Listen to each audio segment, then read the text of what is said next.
Morning in Seattle arrived the way it often did in early spring, soft light, clean air, and a sky that looked freshly washed.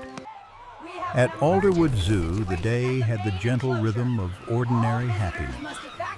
Children hopped along the main walkway with animal maps clutched in their hands. Parents pushed strollers between the souvenir shop and the aviary, sipping coffee that steamed in the cool Pacific Northwest breeze. Pine trees framed the paths like quiet guardians, and somewhere near the otter habitat, laughter kept rising and falling like birdsong. For a brief moment, the world felt too calm to be interrupted. Then the loudspeakers cut through everything. Code red, lion breach in Sector 4. Repeat, Sector 4 is compromised. The words didn't just echo, they hit, like thunder slamming into steel. People froze for half a heartbeat. Then the zoo erupted into motion. Strollers whipped around. Drinks spilled. A father scooped his daughter up under one arm and ran without looking back.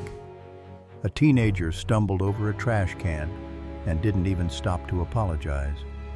Nearby, a flock of birds exploded into the air as if they understood the danger faster than anyone else. Security rushed in from every direction, radios hissing, boots pounding, tranquilizer rifles cradled tight against their chests. A drone buzzed overhead, searching for movement beyond fences and planters. The air thickened with panic voices stacked on voices, footsteps stacking on footsteps, the emergency siren drilling into everyone's nerves. And in the exact center of the main walkway, one person didn't move at all. Her name was Mabel Hart. 79 years old, small-framed, wrapped in a long tan coat that looked like it belonged to another era. Her silver hair fluttered in the wind created by the stampede around her. In her right hand was an old wooden cane, but she wasn't leaning on it. She stood straight, too straight, like her spine had become a post hammered into the ground. A teenage volunteer nearly collided with her and jerked back. "Ma'am, please move," the teen gas voice cracking. "Sector 4 is unsafe." Mabel didn't answer. She didn't blink much either. Her pale blue eyes were fixed down the path leading to Sector 4, and the expression on her face wasn't the expression of someone confused or stubborn. It was the expression of someone listening for a voice only she could hear. Another announcement blared harsher this time. "All visitors evacuate immediately. This is not a drill." A woman pushing a stroller shouted as she passed. "Ma'am, please come with us." Mabel's hand tightened around her cane. Her knees trembled not from weakness but from something deeper, something that felt like anticipation, like the body bracing for a collision it has feared for decades. A security officer skidded to a stop beside her, broad-shouldered and breathless, his radio crackling non-stop. "Ma'am, you need to come with me. Sector 4's lion is loose. Get to the shelter, now." Still nothing. He tried again, softer but urgent. "Please, you could die standing here." Mabel finally spoke, her voice quiet but steady enough to cut through the chaos. "Which lion?" The officer blinked, surprised she'd asked at all. Rexley. The old male, Northwest Enclosure." The name landed on her like a stone. Mabel's body went rigid. Her eyes widened, not with fear, not even shock, with recognition. A ragged whisper slipped from her mouth before she could stop it. "Rexley!" The officer frowned. "Ma'am, do you know—" But Mabel was already stepping forward. He reached for her elbow. "Ma'am, stop. This is serious." She didn't even glance back. She walked straight into the flow of panic, as if the whole world had become background noise. Guards sprinted past her in the opposite direction, shouting into radios. "Team A flank left, Team B hold the corridor. Don't fire unless he charges. We do not want civilian casualties." Mabel kept walking. Her heart hammered against her ribs, old, tired, and suddenly awake in a way it hadn't been in years. Because somewhere ahead, beyond the screaming and the sprinting and the alarms that felt too loud to be real, something familiar was moving. The wind shifted.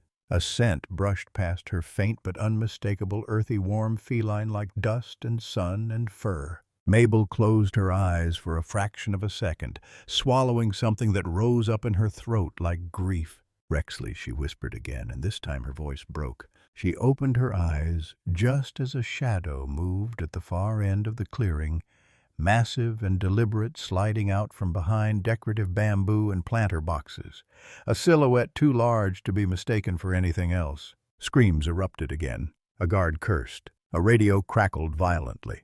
But Mabel did not run. She took one small step forward. The lion emerged fully into the sunlight. He was enormous, scarred, heavy in the shoulders, moving with the slow certainty of something that had survived long enough to stop fearing most things. His mane wasn't the bright gold of youth anymore.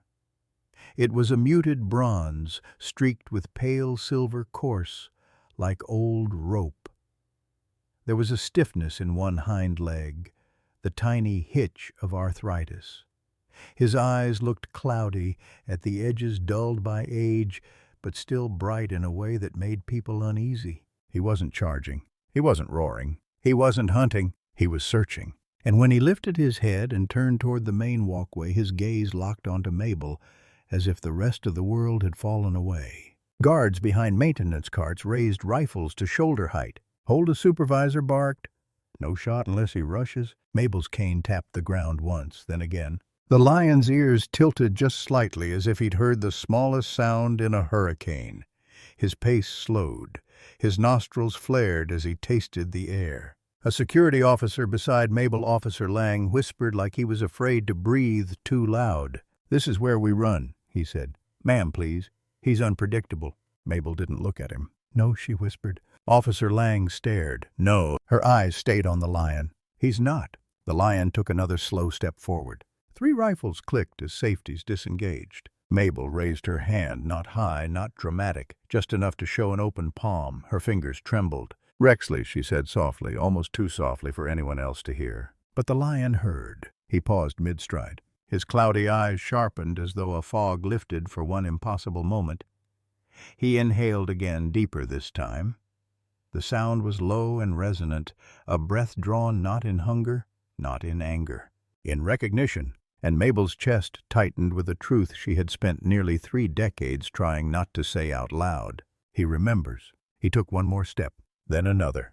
Not with predatory tension, but with hesitation, like each step was a question he was terrified to ask, but compelled to ask anyway. Mabel's heartbeat thundered. Memories rose behind her eyes like ghosts with claws. A small lion cub stumbling over her slippers. A lion cub pressing his head into her leg for comfort. A lion cub falling asleep on her lap, tiny body vibrating with a fragile purr. A boy hiding behind a bench whispered to his mother, "Why isn't that grandma scared?" The mother didn't answer. She couldn't.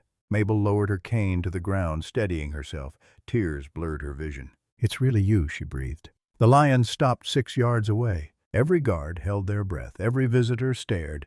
Even the birds seemed to go silent. Mabel's hand rose again, guided by memory more than courage. "I'm right here," she whispered.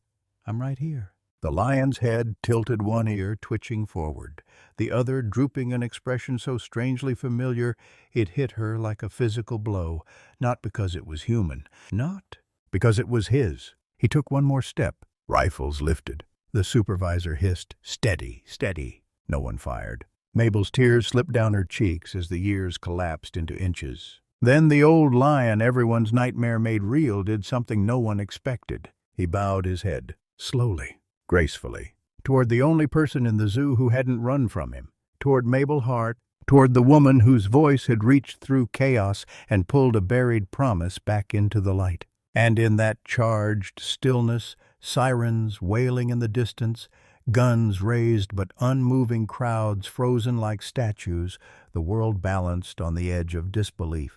Because it looked for all the world like the lion wasn't approaching to attack. It looked like he was approaching to come home. Mabel's hand stayed lifted, palm open, fingers trembling in the air like a fragile bridge. The old lion's head remained bowed.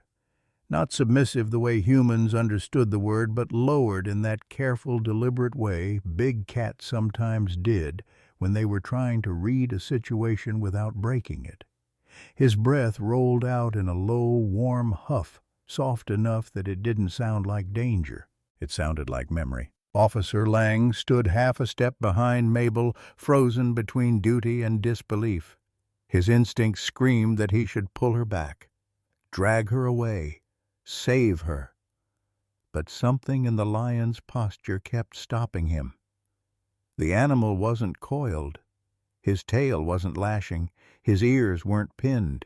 He was listening. Ma'am Lang whispered, voice tight, "Do you actually know him?" Mabel didn't answer. She couldn't. Because the moment she opened her mouth, the past would spill out, and she wasn't sure she could survive that again. The air shifted, and the faintest scent drifted to her dry hay, sun-warmed stone, and beneath it something she recognized so sharply it stole the breath from her lungs. The smell of a winter blanket soaked in snowmelt. The present blurred at the edges. The sirens, the radios, the drone overhead, everything dissolved into white. Montana, winter 1997. The storm had come in fast that night, the kind of storm that didn't knock politely. It kicked the door in. Snow hit the windshield like handfuls of sand, and the wind screamed across the open road as if it was trying to rip the world apart. Mabel was younger then, 51, strong enough to lift heavy crates, stubborn enough to drive into weather everyone else fled from. She worked at a small wildlife rescue facility outside Helena, the kind of place that took in broken-winged eagles and half-frozen fox kits and anything else the world left behind. But lions weren't supposed to exist in Montana, and yet the call had come through jittering with static, rushed and panicked. "Ranch north of Elk Ridge," the voice had said. "Illegal exotic. There was an attack, hyenas or dogs, we don't know. Adult females down. We found a cub, maybe 6 months. He's alive, but barely." Mabel remembered gripping the receiver so hard her fingers ached. "A lion cub," she'd repeated, like saying it would make it less insane. "Please," the man had begged. "We can't keep him warm. He's fading." She hadn't even hesitated. She threw on her thick coat, grabbed emergency supplies, fluids, thermal blankets, bottles, and drove straight into the teeth of the storm. The truck rattled on ice. The wipers fought a losing battle. The headlights carved tunnels through blowing white. "Hold on," she whispered, not sure who she was speaking to. "Just hold on." By the time she reached the ranger outpost near Elk Ridge, her boots felt like blocks of ice. Her fingers were numb inside her gloves. Snow had collected along her eyelashes and melted down her cheeks like cold tears. A ranger met her at the door, face pale, eyes haunted. "He's in the back," he said. I didn't know who else to call." The building smelled like wet wool and diesel and fear. Mabel pushed through a narrow hallway into a small storage room that had been turned into a makeshift shelter. And that's when she saw him. A tiny bundle of fur lay half hidden beneath a thermal blanket. His body was barely longer than her forearm. His ribs showed when he breathed. His paws looked too big for him, comical, like he hadn't grown into himself yet. But there was nothing funny about his face. His eyes were half open, unfocused, glazed with shock. His nose twitched weakly with each shallow gasp. Snowmelt clung to his whiskers. Dirt and dried blood matted his fur. He looked like he'd already decided the world was too cruel to stay in. Mabel knelt so fast her knees hit the floor. "Oh, sweetheart," she whispered, voice cracking. "You're just a baby." The cub didn't react. Not to her voice, not to the warmth of the room, not even to the ranger hovering behind her, like he was afraid to hope. His body trembled, tiny, exhausted tremors that weren't aggression, only survival hanging by a thread. Mabel slipped off one glove and reached out slowly, careful not to startle him.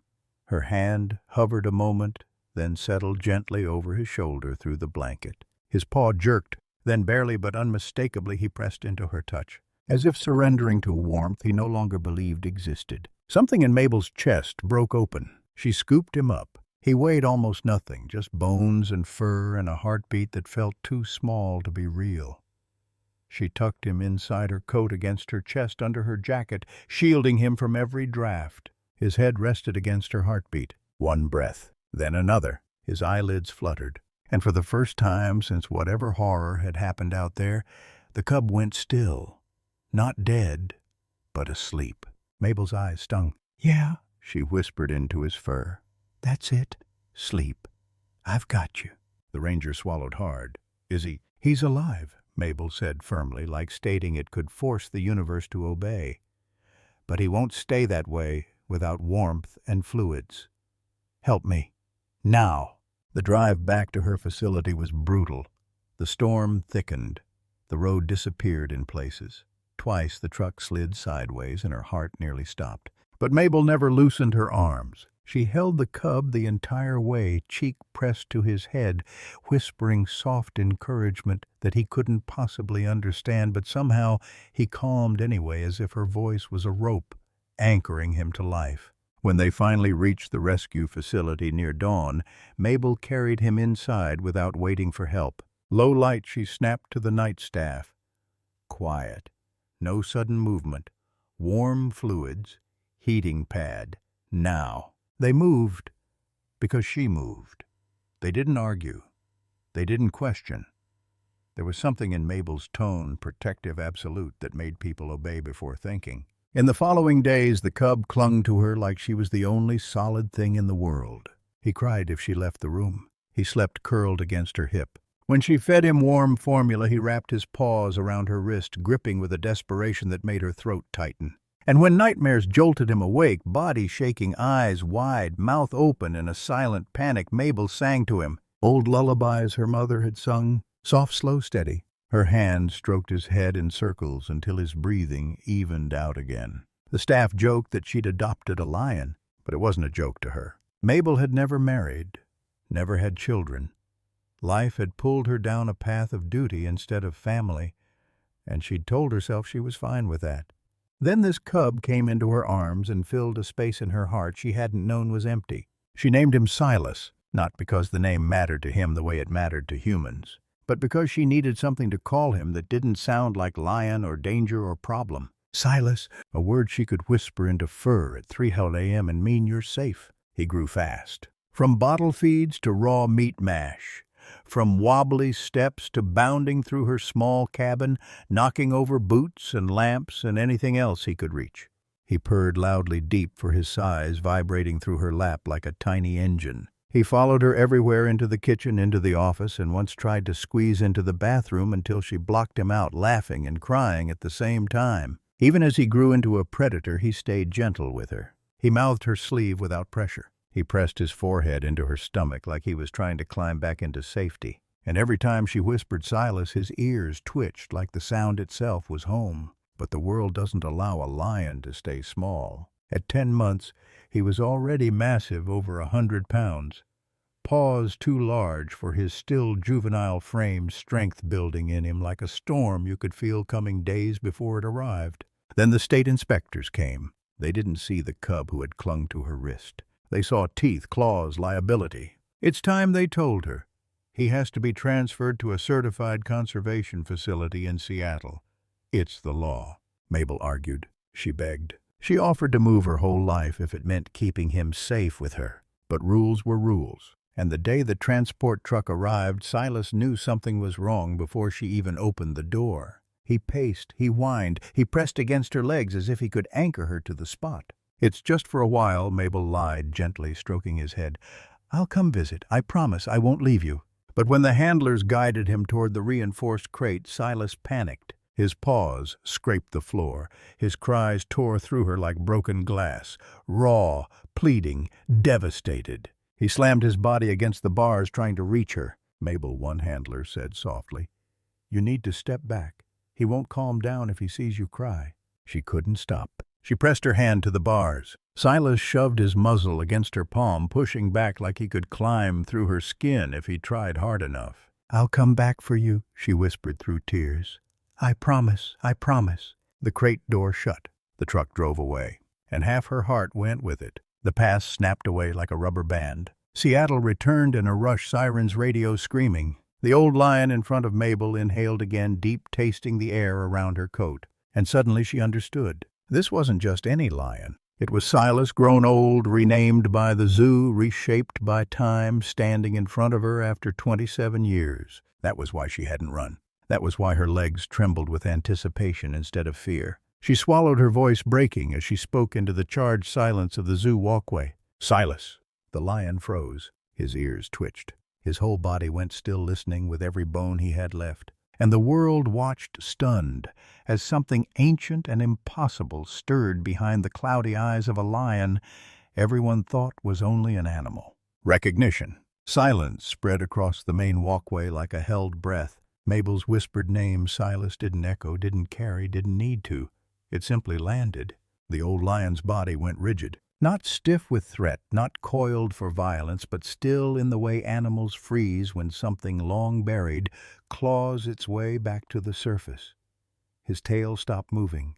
His chest rose and fell once, twice, slower now, deeper. Officer Lang stared between the woman and the lion, disbelief flickering across his face. "Did you see that he murmured into his radio?" He reacted to her voice. A supervisor snapped back tense. "Keep your eyes on him, no assumptions." But assumptions were already cracking apart. The lion took one step closer. A ripple of panic ran through the security line, rifles lifted higher, fingers tightened. "Hold," the supervisor barked. "Nobody fires." Mabel felt the weight of all those weapons without turning around. She felt it in the air, in the way people's fear vibrated like heat. But she didn't step back. She couldn't, because 27 years of guilt had finally caught up with her. "I didn't forget you," she whispered, her voice trembling now. "I swear I didn't." The lion tilted his head again, that same small, confused angle he'd had as a cub when he was trying to understand words meant for humans. Her knees weakened. Behind her, Officer Lang swallowed hard. "Ma'am, you're talking like you raised him." Mabel nodded faintly. "I did." The word felt too small for what it carried. "I was supposed to come back," she continued, not looking away from the lion. "I told myself it would only be a few months, maybe a year." Her breath shook. "Then my mother died." The lion paused, as if the rhythm of her voice mattered more than the meaning. "My sister got sick not long after that," Mabel went on. "Then I did." A murmur rippled through the nearby guards, but no one interrupted her. "Chemo," she whispered. "Surgeries, bills, jobs I lost, places I moved, and every year I told myself, next month, next summer."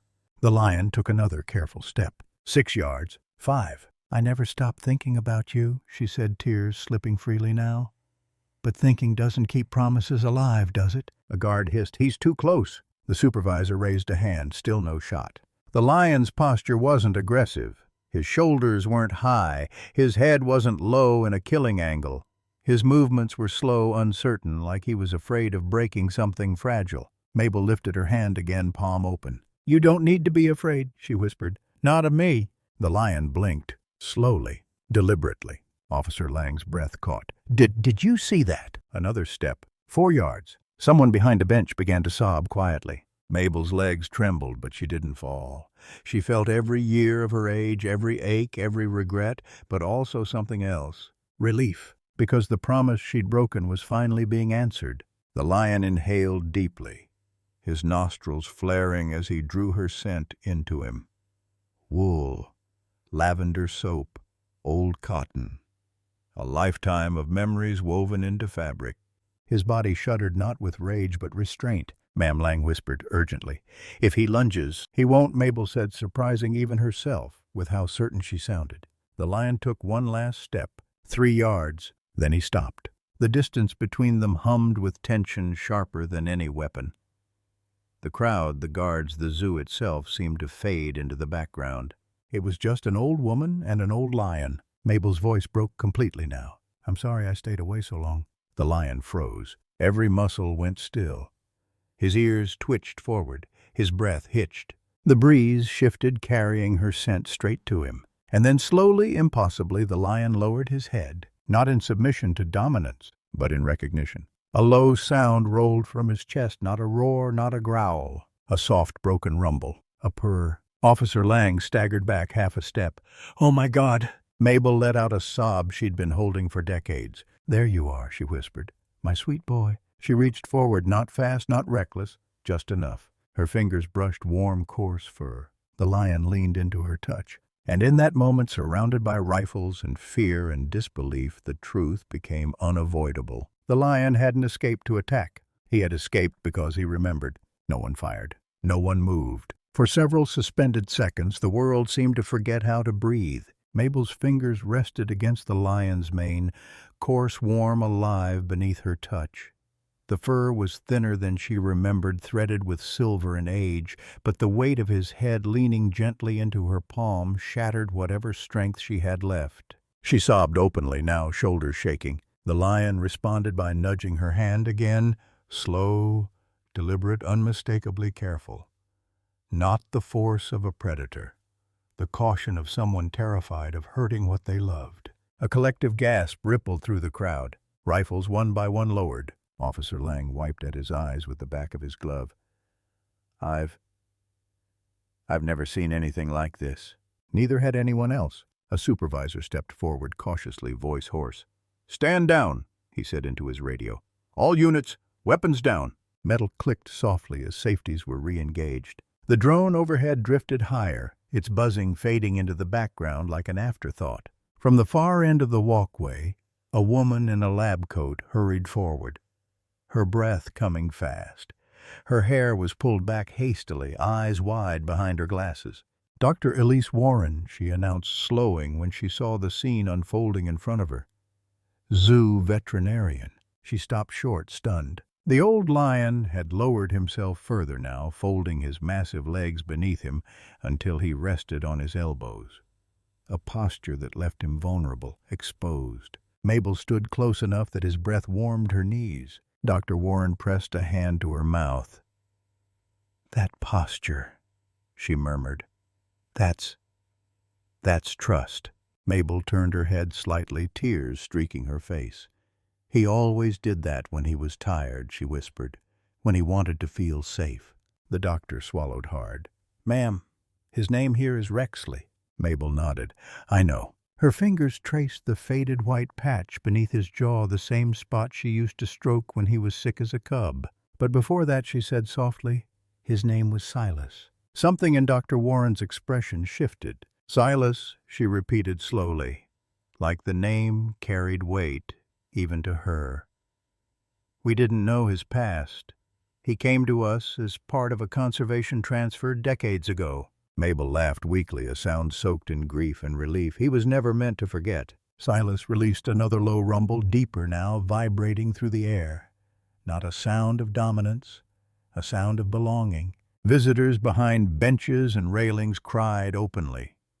A teenage boy lowered his phone hand, shaking, forgetting entirely that he'd been filming. This doesn't make sense, someone whispered. Lions don't do this. Dr. Warren knelt carefully a few feet away, keeping her movements slow. Mabel, she said gently, I need to tell you something, and I need you to hear it. You too. Mabel didn't look at her. She already knew. He's old, Mabel said quietly. Older than he should be. Dr. Warren nodded. Very old. Arthritis in his spine and hips. Kidney failure we've been managing with medication. His vision is fading. Silas shifted slightly, pressing closer to Mabel's legs as if he could hear the sadness in their voices.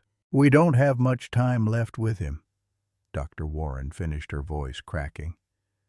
Weeks, maybe months. Mabel closed her eyes. I know, she whispered. I can feel it. Silas's breathing hitched, then steadied as her hand moved instinctively along his mane. She leaned forward, pressing her forehead briefly into his fur. I should have come sooner, she murmured. I should have kept my promise. Silas nudged her gently, his massive head moving with astonishing care. A wordless answer. Forgiveness. Dr. Warren exhaled slowly. We'll move him to the veterinary center. Quietly. No sedation. Not today. The supervisor nodded immediately. Make it happen. Mabel's knees buckled suddenly, the adrenaline draining from her body all at once.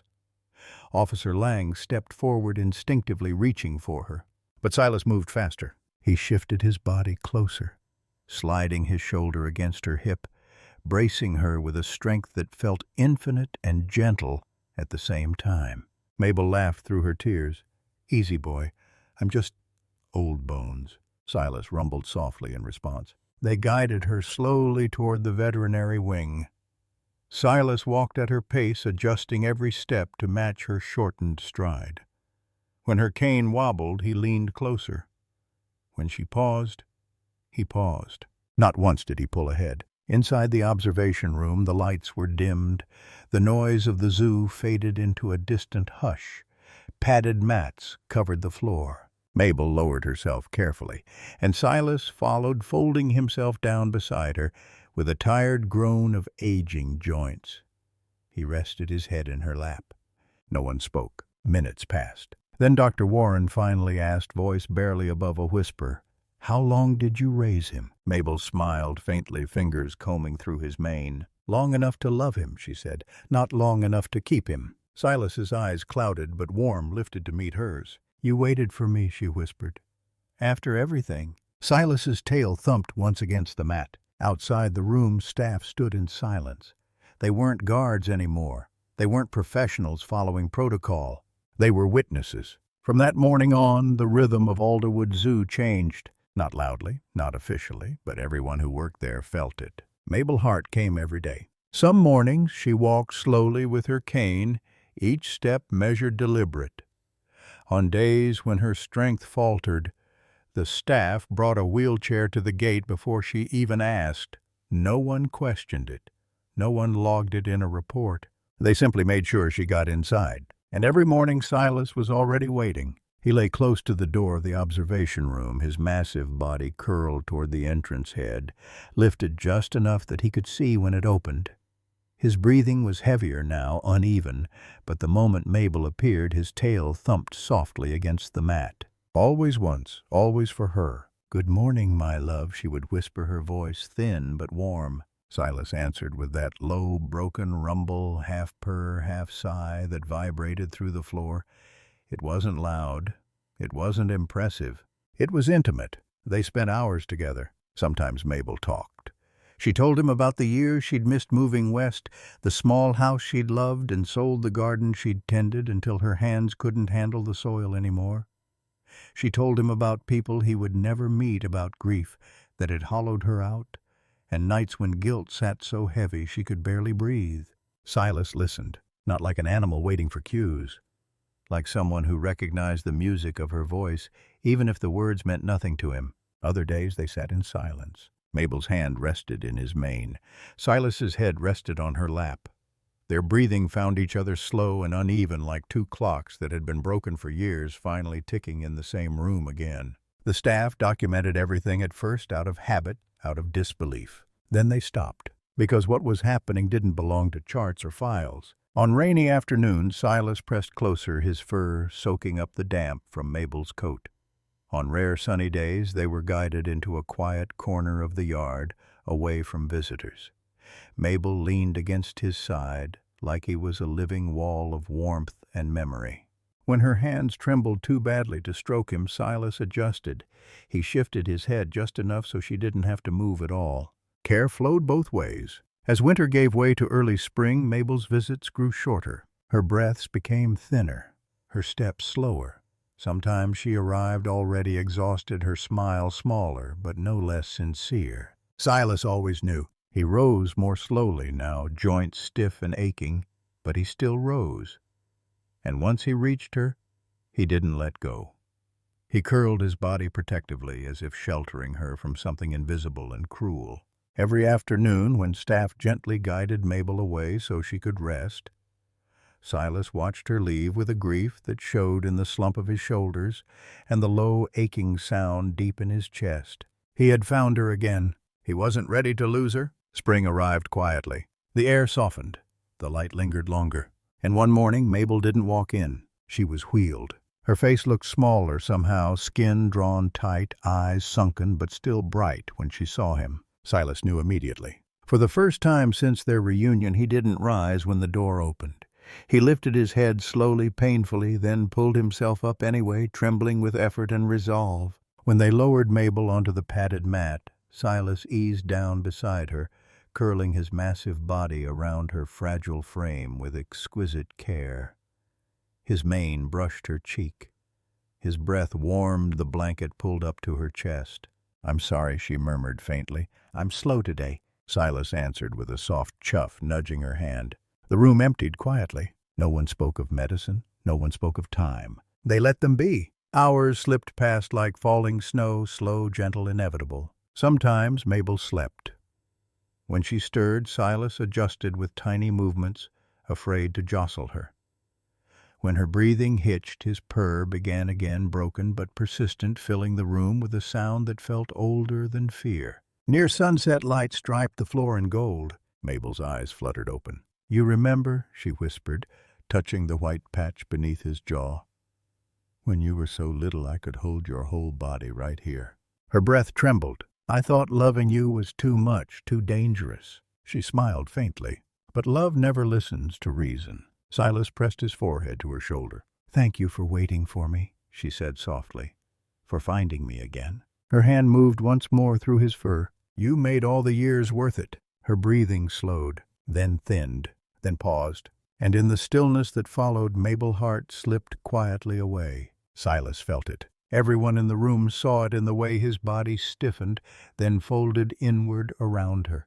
He nudged her cheek once, then again, confused. Then he released a sound no one had ever heard from him before, a low, aching moan that seemed to come from somewhere deeper than his chest.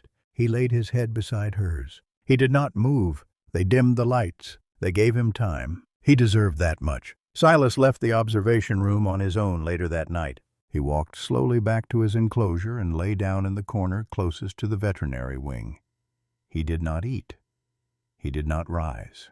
7 weeks later, Silas followed her. The official report cited kidney failure, but everyone who knew him understood the truth. Love had brought him back, and when love left, he followed. At the zoo entrance, a small plaque was installed. Silas, 1997-2024.